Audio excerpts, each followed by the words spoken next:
So in the previous videos, we have seen the sludge thickening and sludge digestion process.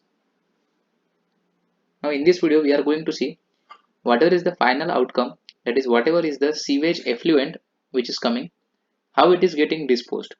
So the next important topic or the last topic in the sewage treatment is disposal of sewage. So give the heading as disposal of sewage. So there are two methods for the disposal of sewage. One method is disposing the sewage in water body and disposing the sewage on land. So these are the two methods. So write down. So two methods of sewage disposal are. So the first one is called as dilution. So it is disposal in water. Okay, or it is also called as dilution. So both things are same. Second one is called as disposal on land. So it is disposal on land. Now disposal in water means we can dispose it either in sea or in a river or in a lake. Okay, let's say pond or something. Okay, so these are the major places where we can dispose it in water, that is dilution. So in this video we will be seeing only the disposal in sea and disposal on land.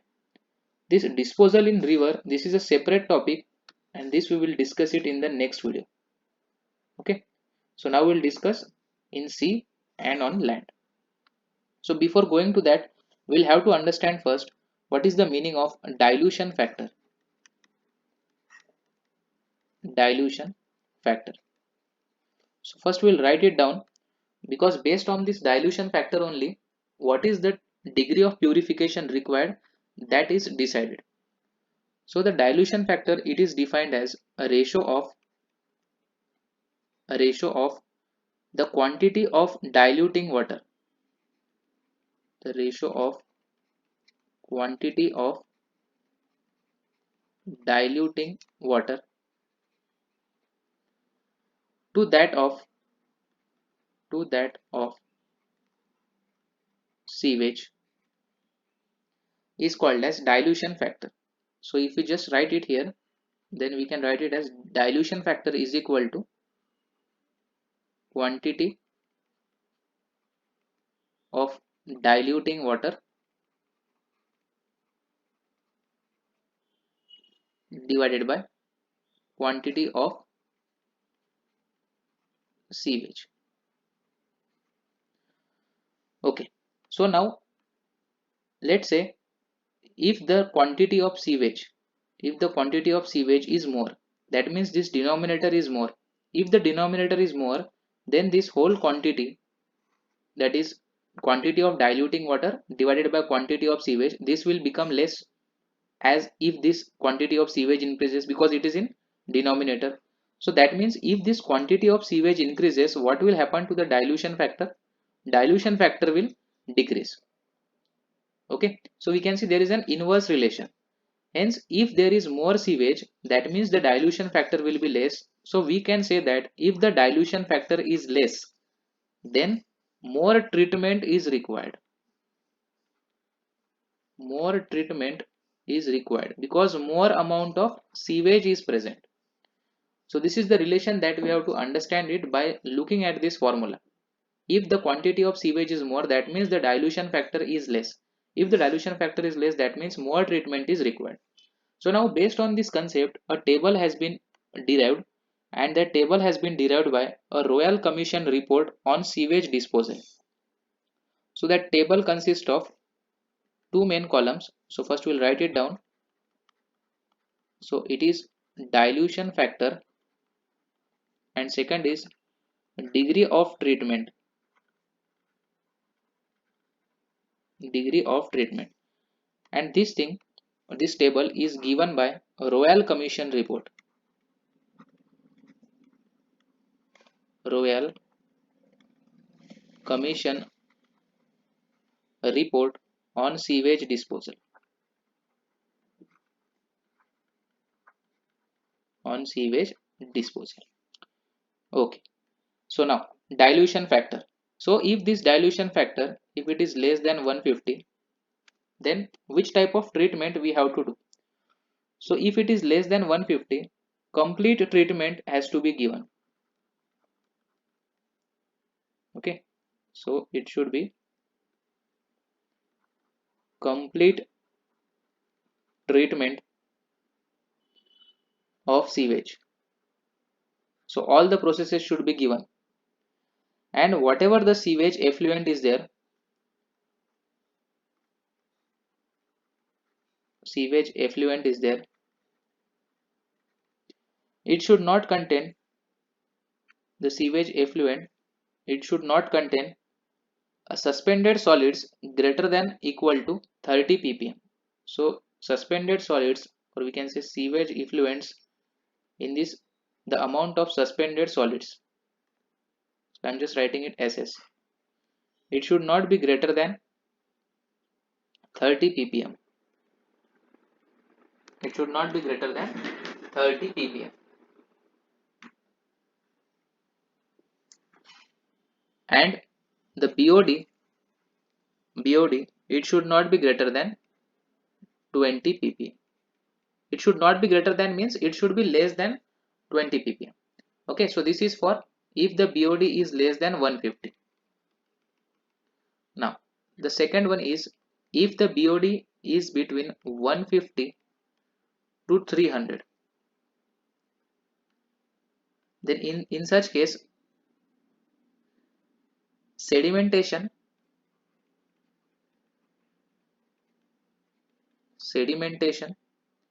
screening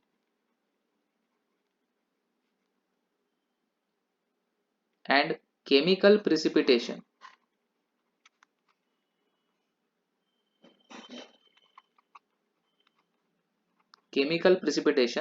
is required. And the effluents should not consist of suspended solids greater than equal to 60 ppm. Okay, so up to 60 ppm it is okay, but more than 60 ppm it should not be present. So this was for dilution factor between 150 to 300. Now if it is from 300 to 500, then primary treatment is given. Primary treatment is required. See, as the dilution factor is increasing, that means the sewage quantity is less.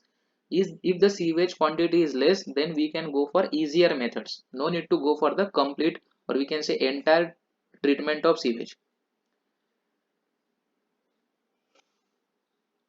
Okay, so in this primary treatment is required. And what about suspended solids? So suspended solids should not be greater than 150 ppm. So the maximum value is 150 ppm. So this was for dilution factor up to 500, 300 to 500. Now the last is if dilution factor is greater than 500, then in such cases there is no treatment required. No treatment required. Okay. So based on the value of dilution factor, the degree of treatment which is required, it is decided, and this is given by the Royal Commission report on sewage disposal. So many times directly question is asked on the dilution factor from this, that if the dilution factor is less than 150, what type of treatment has to be given? If it is between 300 to 500, which type of treatment is given? You should remember this point about chemical treatment or chemical precipitation. So this is given if it is between 150 to 300.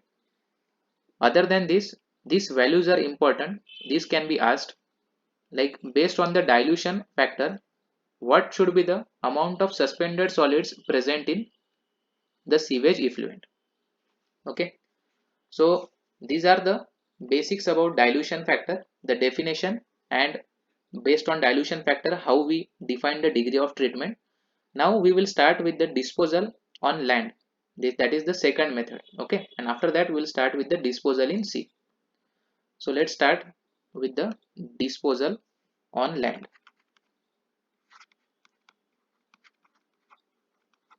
Disposal on land. So whatever the sewage was input to the sewage treatment plant, after going through all the processes, the strength and volume of the sewage is reduced. Okay, now whatever the sewage effluent that is produced after the sewage treatment plant, it is then disposed finally to the land. Okay, so what are the points that have to be taken care when it is disposed on land? See, when there is, or we can say when we are disposing some solid waste, or we can say we are disposing the sewage in more quantity on a particular land, then there is a phenomena which leads to the reduction in soil permeability, and that kind of soil we call it as sewage sick soil.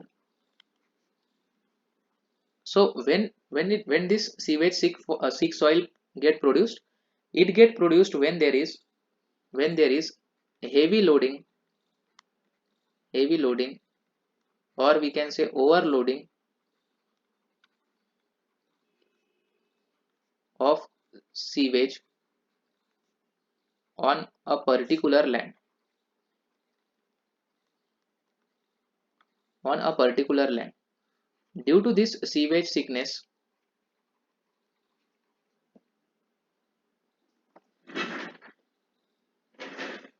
due to this sewage sick soil due to this sewage sick soil, the soil permeability gets reduced. Soil permeability gets reduced. Okay, so it's not like we can dispose the sewage on land in any amount without doing any analysis. So there has to be certain limits up to which we can dispose this sewage on land. So that limits are given by the BIS standards. Okay, so we have to follow that standards, and based on that only we can dispose this sewage on the soil. If we are not disposing it in proper way, then it will lead to a sewage sick soil. So these are the points that you should know.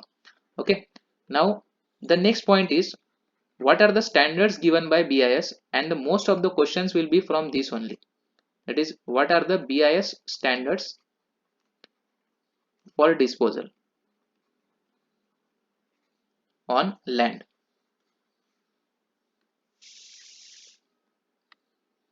So write down, the first and the most important is BOD. So the BOD should be 500 mg per liter. Then TDS, that is total dissolved solids, it should be around 2100 mg per liter. Then oil and grease, it should be 30 milliliter per liter. The fourth one is chloride content. So this chlorides should be 600 milligrams per liter. The fifth one is sulfates. Sulfates should be 1000 mg per liter. Okay, so these are all the important ones, and we can say these are the standards of the sewage which should be present before disposal on land. So we have to reduce the BOD and TDS and oil and grease of the sewage up to these particular levels. Once these levels are achieved, we can dispose the sewage on land. So this much things you have to understand from the disposal of land. Okay, now going with the next one is disposal on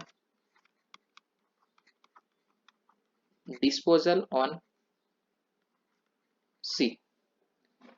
okay, or we can say disposal in sea. So this comes under the title of dilution.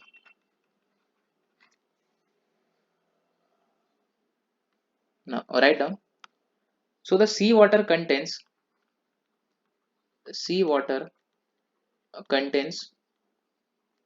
less oxygen than fresh water. Seawater contains less oxygen than fresh water in rivers.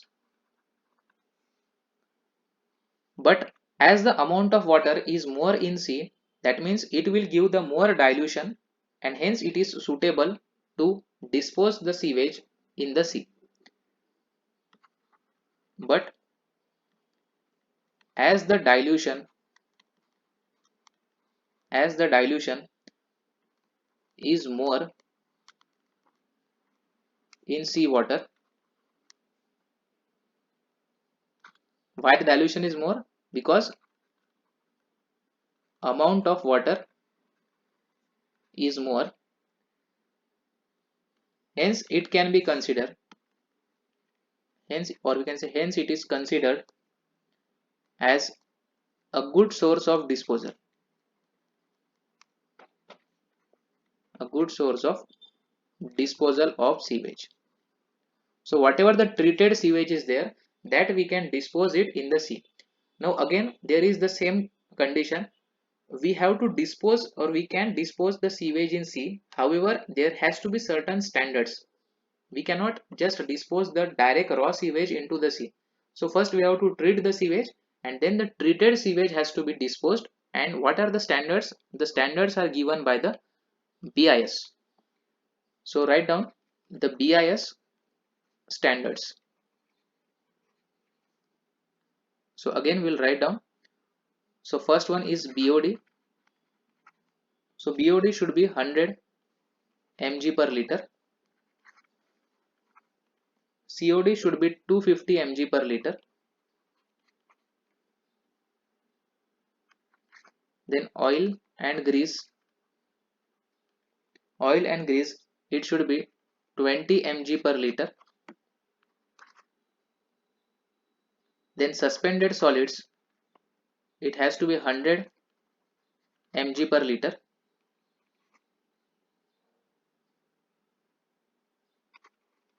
pH can be in the range of 5.5 to 9, and fluorides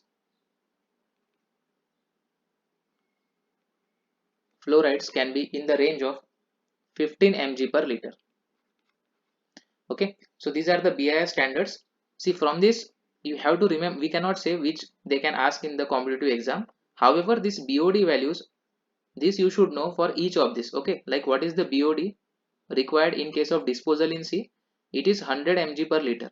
What is the BOD which is required in case of disposal in land? It is 500 mg per liter. At least these two values you should by heart it. Okay, if it is possible, do this all, but this two is the most important one, because BOD is the most important parameter in sewage. Okay, now one last point that you have to know, write it down here in terms of note. So the sewage is disposed only during the low tides. Sewage is disposed in sea only during